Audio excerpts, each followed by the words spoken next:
So thank you everybody for joining us today for our friends to go over with us from Epson about our new poster makers. For those of you that maybe did not get a poster maker this time around through 8430 and you're just joining in to listen to see if it's maybe the right fit for you, please go ahead and follow along and then ask any questions that you have until the end. We are joined by some of our Epson reps today. We are so appreciative for them coming. Do not worry about signing in if you have not done so. We will get the attendance via the Google Meet link that gets sent back to us at the end. And today is essentially a how to use, work, best utilize the new poster machines for your media center. So with that, I'm going to give it away to our Epson reps and listen along. Please, if you save your questions until the end, but write down all your questions while we have them. Are you ready? Almost. I just got a notification from Jacob. He's just going to be about 3 minutes late, unfortunately. So we could either hold for just a few more minutes, if that's okay with you, because Jacob is in California. He's just getting out of another meeting. So if you wouldn't mind, I mean, I do have a short introduction, then I'll pass it over to Jacob.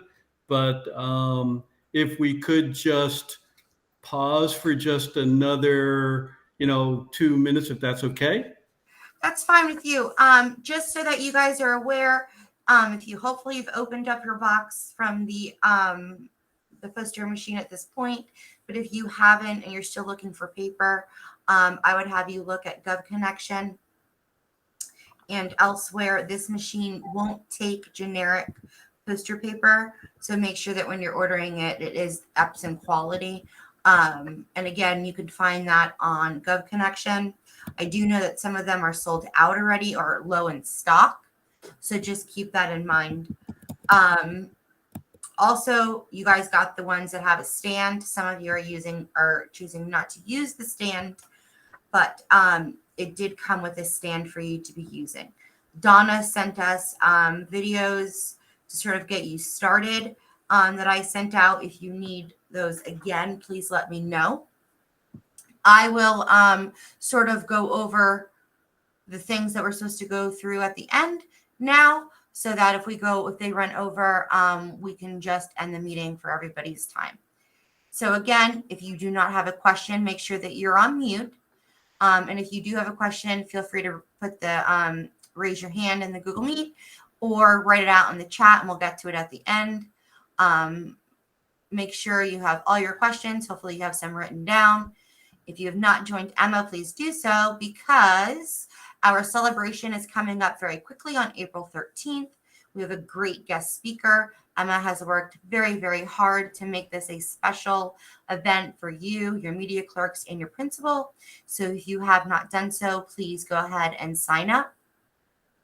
Don't forget to keep tagging us. We'd love to see all the things that you're doing. This is our bright light at the moment with everything going on.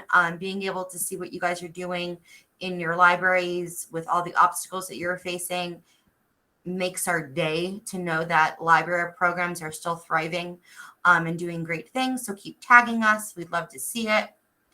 And we have 3 more sessions, so our points are going to be wrapping up. Don't forget to sign up if you do need points at the end of the year. Just join the class in e-learning. The course title is Topical Tuesday. There's going to be sort of one cumulative assignment, follow-up activity for you to earn all your points. Our next last 3, I'm sure you can guess since it's the time of year, is going to be all about sort of collection development and inventory and setting yourself up with goals and thoughts for next school year. So that's kind of our thought for the next 3 that we have. April 4th, we're going to be having a collection analysis with Sherry about with Follett from sort of about their collection analysis on Tidal Wave. Then you'll be with me, sort of a reminder on how to set up and complete your inventory. And then finally, we'll end with Lisa on how to complete your collection development plan, so that the bulletin did come out today, and there is a deadline for that. So that's going to be on April 18th. Okay, so that's all I have for the presentation. So once we finish with Epson, we'll go into the questions, and then we'll be sort of finished, since we kind of went through everything already. Lisa should be sending out tomorrow the collection development bulletin, just in case your administration has not shared it with you yet. We have made it hopefully even easier than previous years, because we know just how much you have going on your plate. Okay, so now I went through. Yes. Do you see if Jacob is on yet? I didn't hear him come in unless he's on the phone.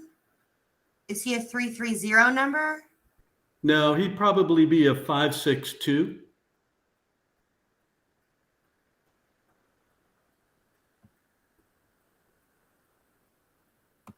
I'm searching through the list. There's quite a large group of folks here. That should show you how excited we are to finally have you here to go over the printers. Yeah, we have almost a full lot here. That's wonderful. Yes. Yeah. I just hit *6 and I'm unmuted now. Is that correct? Yes. Oh, okay, great. Is that Jacob? Yes. Hey, Jacob, how you doing? Thank you. Okay. All right, give me a moment, No Jacob, problem. before we start. Are you able to have your video, Jacob? Working on that right now. Okay. 1 second. All right, so while he's working on that, I'll give you the brief introduction. I don't know how many of these Topical Tuesdays you have in the past, but thank you for joining us today. You know, I hope we're all having a great day. I'm Barry Sugarman. I'm your Epson Education Account Manager for Palm Beach County Schools. Today, we have a very special presentation for you on your new Epson SureColor. It's the model called the T5170. It's a color poster printer. This presentation should take us probably about 30 minutes in all. As Stephanie mentioned earlier, we'd like you to hold your questions, for the end for Jacob and myself. I don't know if Jacob's going to mention, but we do have Epson technical support available to you should you have any technical questions on the use of your color poster printer. The phone number, by the way, is 562-276-1305. Once again, it's 562-276-1305.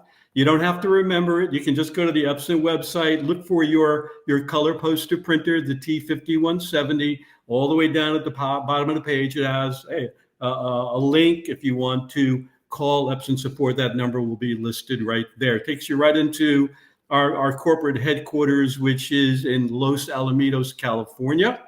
But today we have a really special guest presenter. He is from our corporate headquarters. His name is Jacob Hardin, and Jacob is the product manager for this entire category of the SureColor T-Series printers. So I'd like to introduce Jacob. He's going to take us through the basics of the printer and how to print your color posters very, very simply. So Jacob, I don't know if you have your video up and running yet. I have, I'm going to try to present my entire screen here so you can see. Yep, screen 1, good. Okay. And let's pull up the program here. Can everybody see that? Yes. Okay, so we have the Epson Print Automate interface here. Got it. Okay. So I want to take you through Epson Print Automate, and I think this is a program that you're going to be using to run these T3170 printers. Just a little background on Epson Print Automate. This program is designed to give you great poster output without or with, it's depending on your options or what you'd like to do with it, to give you some really great control over your prints, or to be able to run a lot and get really great output without having to do a lot of settings if you don't want to. So this program is really just designed as a drag and drop software. So when you open up the software, basically, let me just get this existing job out of here. This is just what it's going to look like right here. So you've got a couple of options that you can use actually to get files into this to start to print, which is great, but this is going to be the screen that you see when you first get in there. So the first thing I'm going to do is I'm just going to go and I'm going to find a document just to put in here. So let's just go table of the elements, right? And this is just a PDF. So you could drag that off the desktop or off of a flash drive or whatever you have, and you could drop it right into the software. And the first thing you're going to see is a print preview right here. So this is the queue that just tells you what prints are in line to be printed. For example, if I need to print this twice, or if I need to, set up a little workflow or print multiple posters, I can put multiple in here, which is great. And I can pick and choose and say, run this one or don't run this one. No problem. So you could do one poster, you can do multiple posters, or, whatever you're printing with this in Epson Print Automate, and you can run those in a row. So that's good. So what I've done is I've just basically carried this in, and the first thing you see is a print preview. This is really nice because right off of the bat, it's possible to look at this and say, okay, well, this looks good. I can go straight to print and get it out because it's exactly how I laid it out. And this is exactly what I needed to do and the size I needed to do it with. So that makes things extremely easy when it comes down to that. Now, there's a couple other ways that you can, get prints into Epson Print Automate. Let me show you another one which works out really, really well. So if I have this file right here and I just want to take it, I can take and I could drag and drop the file right onto the Epson Print Automate icon if you have it on your desktop, and then it'll pull it into the program that way too. So that's another way to do it. So that's a couple ways to get this in here. And then, if you put this in, and let's say that the print preview doesn't look as great as you want it to, or if you want to do something different with it, maybe I want to fit alongside and just print like a smaller file. Over here on the right, you can actually go to the layout settings and you can choose your orientation. So, the first way to do it is to drag and drop it and say, yeah, this looks great, and that's exactly what I want. But then you start getting into a little bit of control over the ratios, the output size, and stuff like that, if you just want to change, what it looks like when it comes out of the printer. Another good thing about this is that if you were to put this in and it's not, by default, within the guidelines or the orientation of the file, no problem. Let's just say that, you put it in it's 40 inches or it's something that's too big. The print preview is actually going to tell you when it overlaps on the page and maybe you need to make an adjustment, right? So if you get this error message up here, and then you can go over to the layout settings and then just have it fit to the width or fit to the height. And then it's just automatically going to go ahead and fix that for you to get it right on the page. So that's a nice thing just to have you avoid having to do reprints and stuff like that. So, the whole idea is to get it on the page, get it to the size that you want, print it, and just have it come out the right orientation and the size the first time. So that's a big benefit right there. So if you get in here and you see that error message, you can just go to the layout, pick one of these two options to fit the width or fit the height, or even the output size. And, obviously this one's just a little bit smaller, so we'll want to do something different. It'll get you right oriented back to being able just to get it fully, justified to the left and right of the poster. So you can change the amount of copies that you want to change here. So this is, all the way up to 99. You can print as many copies as you want. Color, black and white. You can also choose, just for color purposes, what kind of design that you're printing. So if it's a photo versus a poster, which I think it's probably one of these two for the most part that you might be printing, you can choose that, and it's actually going to enhance the color for what you're doing. So if it's for poster, maybe it's just going to use a little more gray for the transitions, or for photo. And then if it's a poster, it's going to, you know, add a little bit of color to make those things pop. But you know, the target's pretty neat in case you want to fine tune a little bit more in terms of color for what's coming out of the printer. I think media type is important because the printer is actually set up to be accustomed to having all the mechanical settings on the printer match whatever you put in the media type. So if you've already loaded it in the printer, the easiest way to do this is just to say use printer settings. So if you loaded it in the printer and you already said that, you know, I've loaded poster paper on the printer, or I've loaded matte paper on the printer or something like that, when you use media type and then you just say use printer settings, it's just going to pull those right off of the printer. So that's really the easiest way to do it, I think, is just to keep that on use printer settings. But if you do want to go in and make sure that you've got it the way that you want it, then there are some selections in here so you can match on the computer has been set onto the printer. If you know that you put glossy paper on, you can select glossy paper here, which is good. So, okay. The rest of these things, you really don't have to worry about it too much. The cut settings are standard. Suspension, this is standard. So everything's pretty standard right here. What I want to talk about is that most of the time, I think that you'll be using, you know, a couple different options for, you know, maybe a poster, maybe a photo, maybe a technical drawing or something like that. All this stuff can be preset, so you don't have to go in and set up these settings every single time. So if you're printing a poster and it's 24 by 36 every single time, and you're going to be using the same paper, then everything that we have right here can all be set in a preset. So looking at this, I can go in and I could say current settings. I have one for CAD or one for poster, but if I like everything that I'm using right here, then I can go in and I can say add, and I can say, you know, game poster or something like that. Okay.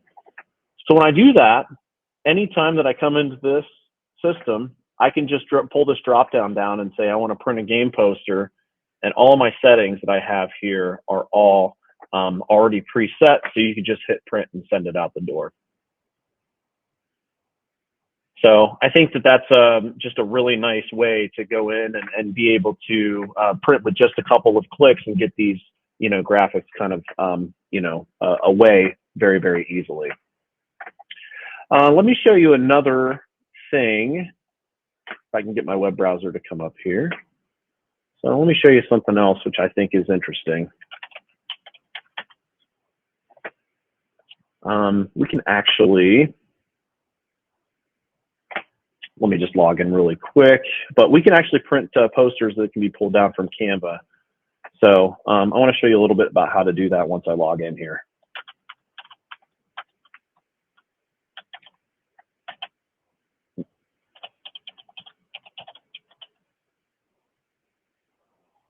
Of course, we've got two-step verification, so let's just do this really quick.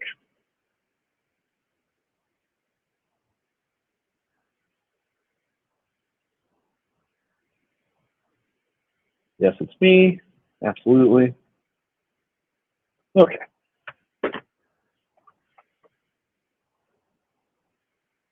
So in Canva, I'm just going to search for, you know, school poster.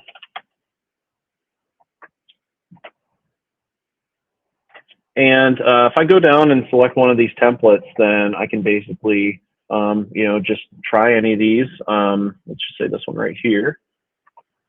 Click customize.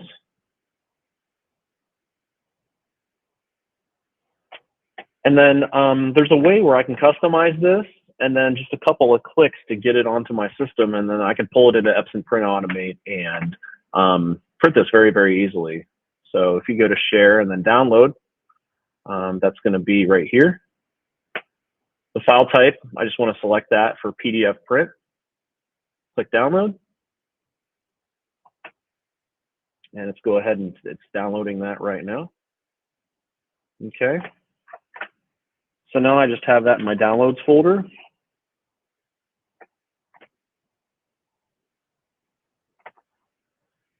And there's one of two ways that you can pull it into Epson Print Automate right here. So you can either take that out of the downloads folder, which would be right here, and you can drag and drop it right into the screen, or this can actually be set up so Epson Print Automate will recognize when you pull or download a PDF file into the downloads folder.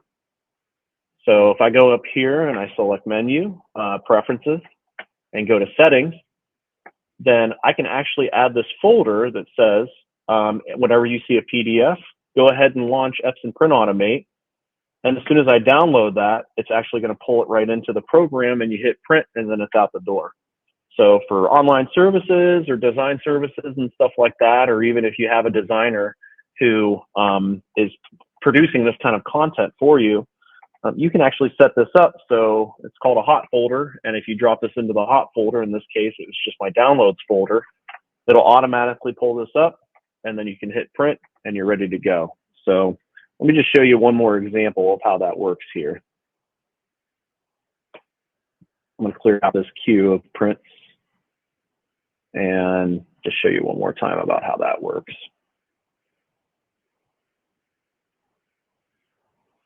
One second here. Jacob, we're not seeing your desktop screen anymore. Oh, how long has that been going on? Just about last 30 seconds. Okay. Let's try this again here.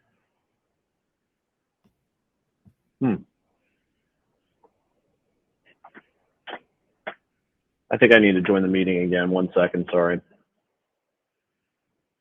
When I switched my Gmail account, it cut off the screen. Okay, we're back on. Sorry for that.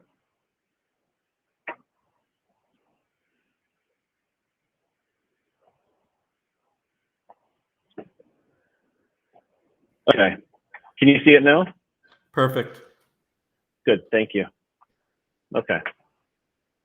So what I was doing here was I went and I designed this poster, and then in Canva, and then I click shared, and then go to download, and then select PDF print. And by the way, you can save your download settings, so you don't have to do this again. But then what I've done is I've actually set up Epson Print Automate to recognize when I have a download that reached the download folder right here. So if you want to add another folder, anytime you download something into a specific folder that you set right here, it's automatically going to launch Epson Print Automate. Then all you have to do is hit print, and it's going to go ahead and print. I'm going to show you an example about how that works here right now. So here's the poster, and then I'm going to go ahead and click download, and it's downloading it to my download folder right now. And what that's going to allow us to do, sorry, I guess it should have pulled it up in there, but not. It did it a second ago. So let me check my settings again really quick. Yep. Make sure we have download. Okay. So let's try it one more time. Yep. Download. Go into PDF print, save settings. Let's pull this into the downloads folder. Okay. All right. Well, I must have messed up a setting or something like that. But typically, if if you set that up, then it's going to be able to pull that in automatically, and then you'll be able just to see it right on the screen.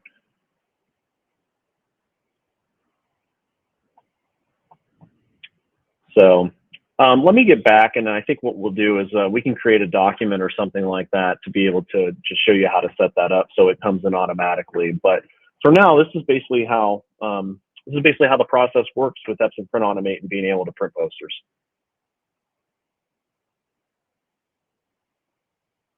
Sorry, I have a couple of points, Jacob, that I want you to address. Yeah. Firstly, we had something in the chat. One about, does Epson still have a shortcut print utility with Microsoft Word? That's a good question. I'll need to look at that. I haven't been asked for that before. I'm gonna have to get back to you on that one, Barry. So typically, when you want to print from my information, you can print what file formats, Jacob? Yeah, on this one you can print JPEG, TIFF, and PDF. So to answer your question right now, any of those file type formats, you can just either drag and drop it directly on top of the Print Automate application, and it'll open it up, and you'll see a print preview as. That is correct. Yes, you can open up Epson Print Automate, drag and drop your file directly into the into the program, and then you'll be able to see a preview on there. That's correct. Okay, another couple of things I want to make mention is their printer is the T5170, and they have a roll of 36-inch wide paper. And what Jacob mentioned earlier is if you want to take full advantage of that 36-inch wide paper, you can either have it print in a portrait mode, if you will. So the width will be 36 inches by whatever 48 inches, high, if you want. Or you can take that image and just flip it sideways, so the height would be 36 inches wide by 24 inches tall. So if you want to conserve paper, you can certainly take your image and flip it into the landscape mode, and you'll see how much more efficient and more cost effective that will be in the long run. You can do the same thing with even smaller paper. This 36-inch wide printer can take 24-inch wide Post-it printer, roll paper as well. So you can print a 24-inch in tall mode, in the portrait mode, and get a 36 inches in that mode tall, rather than the 36 wide from the 36-inch wide paper. Okay. Another thing that's part of the printer is you have a cut sheet feeder. So if you want to print directly from your computer to 8.5 by 11, 8.5 by 14, what other size papers, Jacob, can you print on the feeder? You could print 8.5 and 11. You could do 11 by 17, and basically those two on the feeder. Right. So you can either print cut sheets or you could print roll paper. The printer will indeed automatically cut that paper as long as that printer cut selection is selected. Let's see. And it'll just roll onto the floor or roll out depending on how you're catching the paper. You can turn off the paper cutter if you want to just have a continuous type of output. So the Print Automate application that we're providing you is a very, very, very simple way of using your printer. You don't have to use the Print Automate software if you want to have full total control of all of the settings. And there are indeed tons of settings that you can get involved with, but for simplicity's sake, we constructed the Print Automate software. So it's basically a drag and drop and print with print preview. So to make your life very, very simple, so you are not wasting paper for the novices that are printing, color posters here. Let's see if there are any other questions that we might have from the audience. All right, so now is question time. So I'm sure there is. Please either raise your hand, unmute yourself, and ask. Somebody in the chat says, how do they access the software because none came in the box?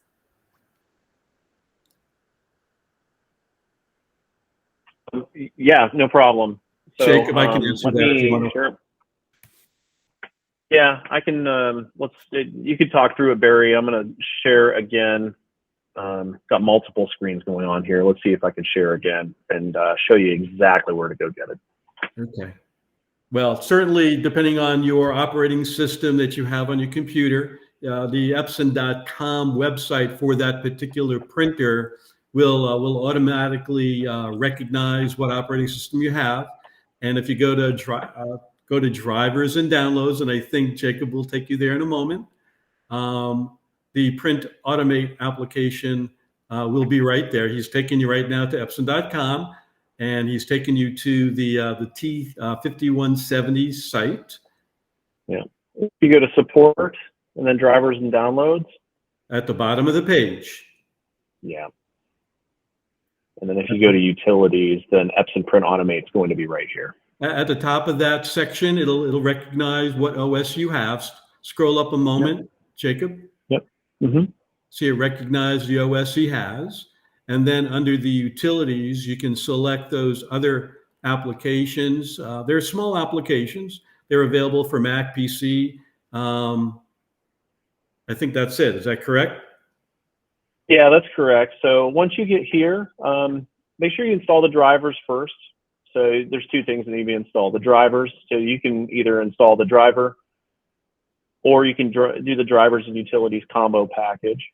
It's just going to put a software updater in there. So these are pretty similar, right? But make sure you install the driver first with the printer connected and turned on, and then run the Epson Print Automate software after you download it. And then that's going to give you the ability to run Epson Print Automate. So you have to install the driver and you have to install Epson Print Automate both. Just want to make that point. Right. Don't let the Windows operating system automatically recognize the printer. Go through this process so all of the application gets installed rather than a generic printer driver, if you follow what I'm saying. Right. So two things. If you scroll down, it does say the LF for Windows, for Microsoft Word, Office. There you go. LFP plugin for Office. So it still does that. Where it would create a shortcut sort of on your Microsoft Word program as well. However, please keep in mind that this is something that your IT person has to do at your school. You do not have access to install drivers onto your computer. Please make sure that you are working hand in hand with your tech person. Because you going in here is going to ask you for a password and you not be able to install the software yourself.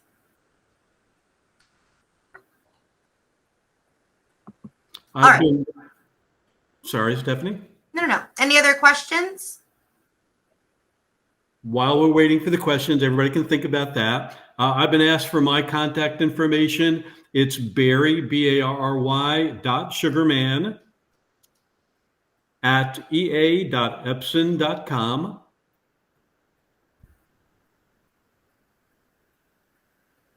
And remember, I'm a sales guy for the territory for Palm Beach. If it's very, very technical related, my recommendation would certainly be to call Epson support. They are indeed in Los Alamitos, California, right here in the States. They do answer your questions very thoroughly. They won't teach you how to run Photoshop. They won't teach you how to use Microsoft Office. They'll teach you how to physically do the print jobs. And as long as the computer is communicating properly with the printer, then the applications, other than the Print Automate, is really something that you need to master yourself. You can use other applications like Poster Maker Pro. There must be hundreds of programs for poster making. A good point that Jacob mentioned earlier is you all can register at canva.com. You have a free registration as a teacher to register at canva.com, and there are indeed thousands and thousands of various posters as templates that you can use and modify and download after you complete it. If you don't want to download it and complete it, you can even have them printed for you. But now that you have a printer, you can do it all locally, all by yourself, and save yourself a whole lot of money.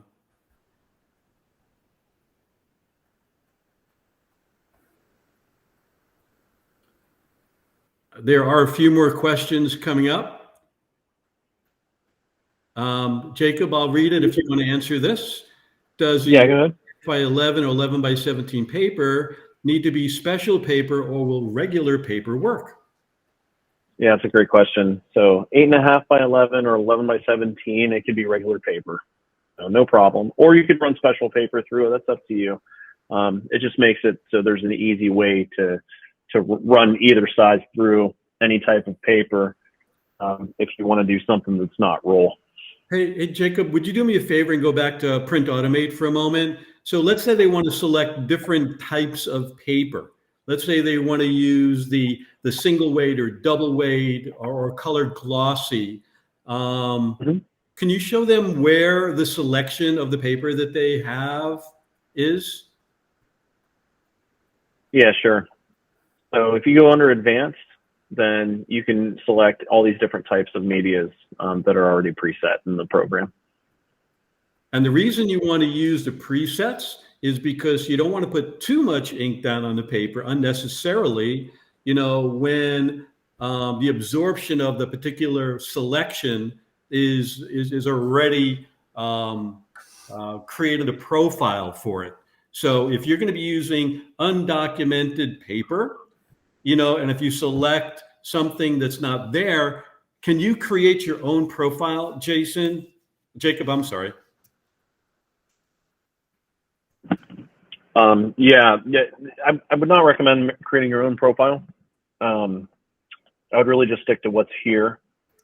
If you create your own profile, there's going to be some mismatches and things like that. So Right. I think what you have here is really good in terms of what you would need for most of the print jobs and the medias that you're going to be using. We do have a couple of other questions. I ordered HP photorealistic paper, and it did not, and it did not install it yet. Will this work? You said only Epson paper will work. Could you send us the order numbers to use? All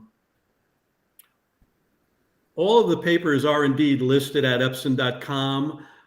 You certainly can use third-party inks to your own discretion. You know, we just can't control other branded papers.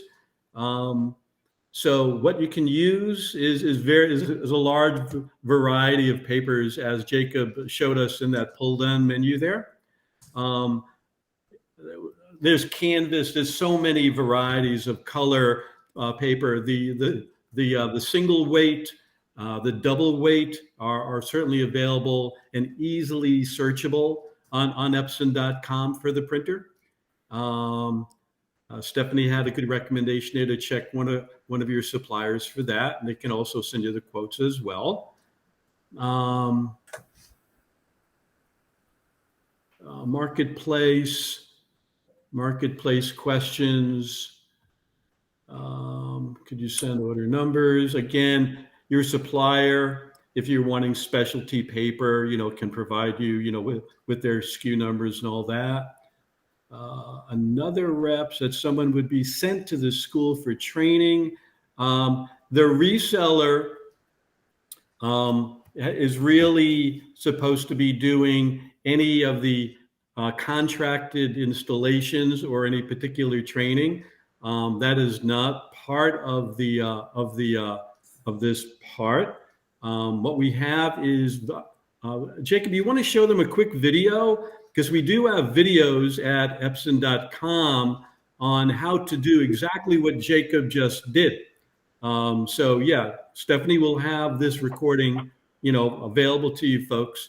But there are very simple animated videos on how to do just what Jacob did in the drag and drop fashion, in the web type of dropping of the documents from Canva, and I forgot what the third section was, but drag and drop, the Canva download, and let's see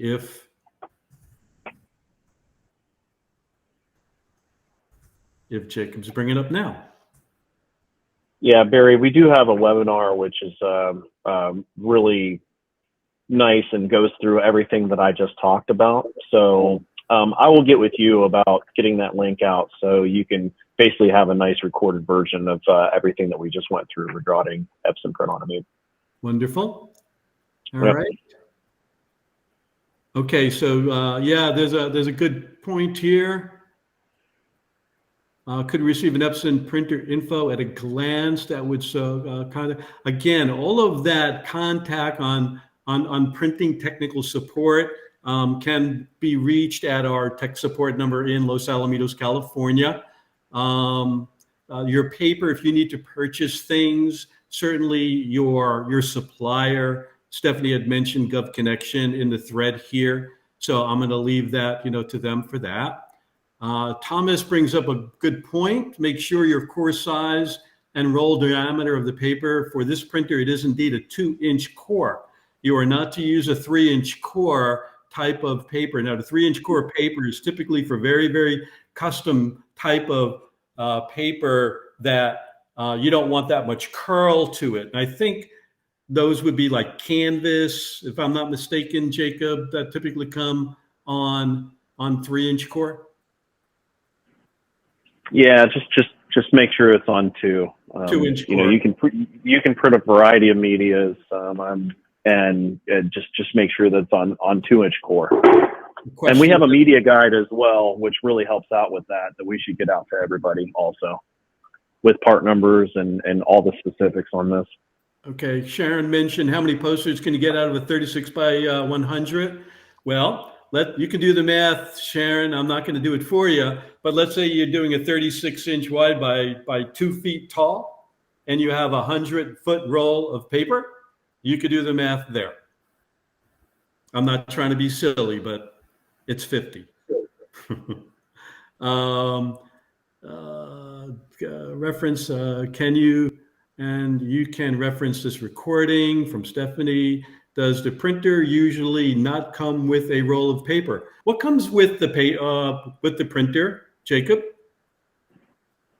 A set of starter inks come with the printer, and the paper is sold separately. Jacob, anybody there? Can you hear me? Yeah, we heard him. He said it came with. Is anybody there? Not Am I frozen? Is everybody frozen? Can you hear us? Because we can hear you. We can hear you, Barry. I don't know, but I don't hear any response. I see the text. It might be you. Okay, I think we lost Jacob. Is Jacob there? Barry, we're here. We can hear you. I don't hear anybody. No. Maybe your sound is out. Okay.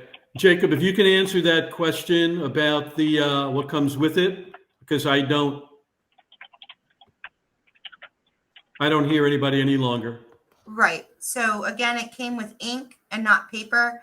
Typically, wonderful. Thank you. Any other questions? I am unable to hear. I'll stay here for another minute or two, or if you want to chat where we are in the session, that'd be great.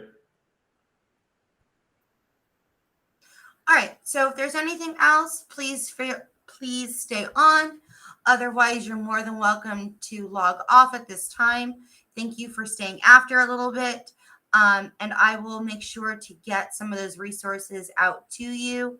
You're going to want to look at GovConnection, and you can hear for paper. Somebody keeps turning it off. Okay. I know some of it is out of stock.